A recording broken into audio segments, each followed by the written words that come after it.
assise sur le rebord du monde. Après bien des épreuves, je désire parfois m'enfermer dans une solitude absolue. Pendant ce moment unique, assise sur le rebord du monde, entre terre et ciel, je prends souvent mon casque pour écouter de la musique sacrée. Je me connecte alors à la transcendance, à ce je ne sais quoi qu'on ne rencontre que d'aventure. Je me tais, je ne dis plus rien. Le tourbillon des pensées s'estompe peu à peu pour laisser la place au silence intérieur. Je ne suis plus qu'un regard. La psalmodie grégorienne m'emporte sur les ailes de l'aigle royal. Me voilà propulsé dans un lieu de rencontre entre l'âme et Dieu. Peut-être. Les misères de notre pauvre monde m'apparaissent non plus comme des éléments incohérents, bien au contraire.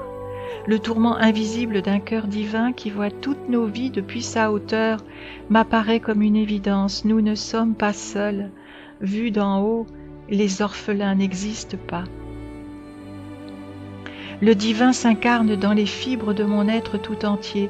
J'y croise sans le sentir, sans même le comprendre, le chant des anges anonymes. Leur humilité transparaît dans les voix basses, tandis que leur joie s'élève dans les vocalises plus aiguës. Leurs deux ailes dessinent devant mes yeux intérieurs des arabesques et des génuflexions sans fin, un éternel recommencement sans repos ni fatigue. Le miséréré implore le pardon. Un chemin de mansuétude se dessine sous mes pas immobiles. J'avance dans un paysage inconnu. Le monde court à sa perte alors que le bonheur nous supplie. Nous étions faits pour la joie qui ne se tarit pas.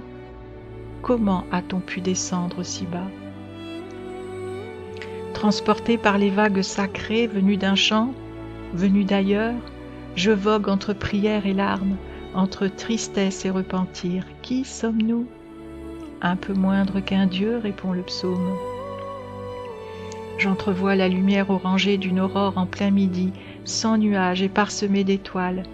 À l'ombre d'un souffle qui balaie toutes nos opacités, Dieu nous respire un peu mieux. Ne perdons plus cœur. Vu d'en haut, la mort n'existe pas. Demain reviendra. Vu d'en haut, l'espérance nous tend les bras.